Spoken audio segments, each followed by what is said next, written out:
والنهي عن المنكر اما بعد میرے انتہائی قابل احترام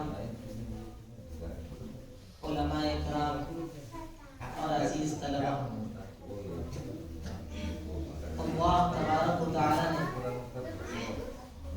سب سے قیمتی دولت ایمان کے بعد میں علم کو سیکھنے اور سکھانے کی عطا فرمائی۔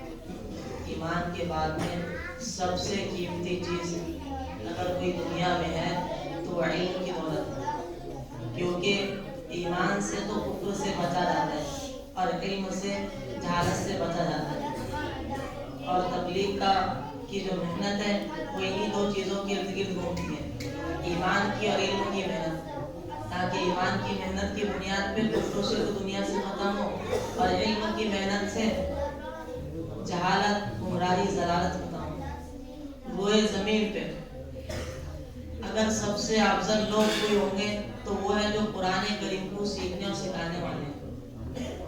حضور پاک صلی اللہ علیہ وسلم نے فرمایا خیرکم من تعلم القرآن وعلمہ، تم میں سب سے بہترین شخص وہ ہے جو قرآن کریم کو سیکھے اور سکھائے۔ تو روئے زمین پہ سب سے بہتر کون ہوا؟ قرآن کو سیکھنے اور سکھانے والے۔ اتنی بڑی فضیلت قرآن کریم کو یاد کرنے اور اہل قرآن کی کہ حدیث پاک کے اندر آتا ہے یقال لصاحب القرآن اقرا وارتقی ورتل کما كنت ترتل في الدنيا، کہ صاحب قرآن سے کہا جائے گا، کس سے کہا جائے گا؟ صاحب قرآن سے کہا جائے گا قرآن پڑھتا جا، ٹھہر ٹھہر کے پڑھ اور جنت کے درجوں میں چڑھتا جا، اور تیری آخری منزل وہی ہوگی جہاں تو قرآن پڑھنے کو رکے گا۔ ایک بات یاد رکھیں کہ حدیث میں آیا صاحب قرآن صاحب یعنی قرآن والا۔ صرف قرآن کا یاد کرنا تو بہت ہی زیادہ فضیلت کی بات ہے، لیکن صرف قرآن کے یاد کر لینے سے کام نہیں چلے گا، بلکہ صاحب قرآن کو یاد بھی کرتا ہو اور قرآن پہ عمل بھی کرتا ہو۔ حدیث میں آتا ہے تو اس کی فضیلت ہے۔ فرمایا من قرأ القرآن وتعلم وعمل بما قرأ ألبس به يوم القيامة تاجا من نوره ضوعه كضوع الشمس، کہ جو شخص قرآن کو پڑھتا، قرآن کو سیکھتا اور اس پہ عمل کرتا تو کل قیامت میں اس کو ایسا تاج پہنایا جائے گا، نور کا ایسا تاج پہنایا جائے گا کہ جس کی روشنی سورج سے زیادہ چمکدار ہوگی۔ کتنی بڑی فضیلت ہے میاں۔ اور فرمایا وَيُقْسَى وَالِدَيْهِ حُلَّتَانِ، کہ اس کے والدین کو دو ایسے جوڑے پہنائے جائیں گے کہ جس کا کوئی بدل نہیں ہے، کل قیامت کے دن۔ مجھے بتاؤ کہ کوئی دنیا کے اندر بہت ڈگری حاصل کر لیتا ہے، اس کے ماں باپ کو بلا کے میڈل دیا جاتا ہے، بڑی خوشی ہوتی ہے، تو کل آخرت میں قیامت میں سارے لوگ اولین و آخرین جمع ہوں گے، وہاں کون تاج بنائیں گے؟ اللہ تبارک و تعالیٰ تاج بنائیں گے، والدین کو کتنی خوشی ہوگی۔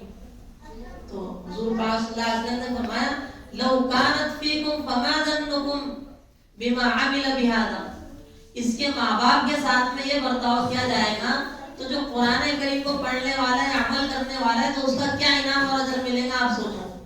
حدیث میں فرمایا ہے۔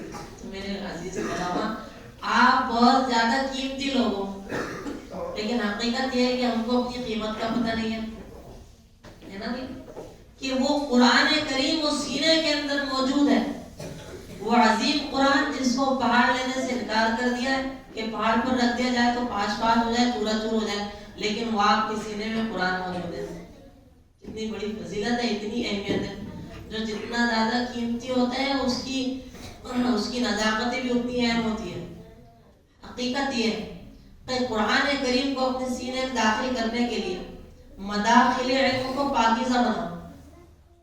مداخل علم کا مطلب اپنی آنکھ، کان، زبان اور دل اور اپنے تمام اعضاء یہ سراسر اللہ کے حکموں پہ کھڑے ہو جائے۔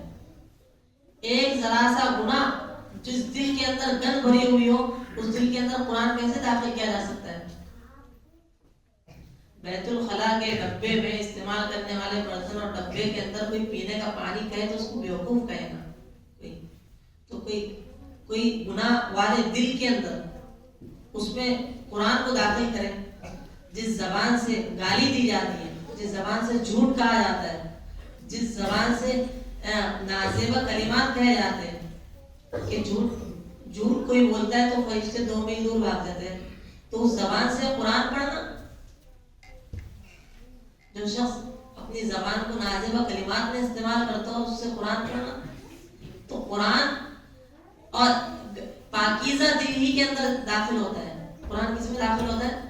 پاکیزہ, اس کا نور اسی کے اندر داخل ہوتا ہے. تو حقیقت یہ ہے کہ قرآن کا نور کب ہمیں محسوس ہوگا کہ دل کے اندر داخل ہو رہا ہے؟ جب ہماری زندگی عمل پہ کھڑی ہو جائے. جو علم عمل پہ کھڑا نہ کرے تو وہ حجت ہے. العلم علمان, علم فی القلب وذاک علم نافع وعلم علی اللسان فذلک حجت علی ابن آدم. حدیث میں علم 2 طرح کا ہے. ایک علم نافع, سمجھ میں آ رہی ہے بات؟ جو علم نفع دے, جو علم عمل پہ کھڑا کر دے. ہم کو ادب سکھائے. الدین کلو ادب, دین سراسر ادب کا نام ہے. اس کا نام ہے با ادب با نصیب, بے ادب بے نصیب. ادب ہی سے انسان ہے, ادب جس میں نہ ہو وہ حیوان ہے. تو بنیادی بات ہے کہ ہماری زندگی میں سراسر ادب ہو, عمل ہو, سنتیں ہو, تہجد کا اہتمام ہو.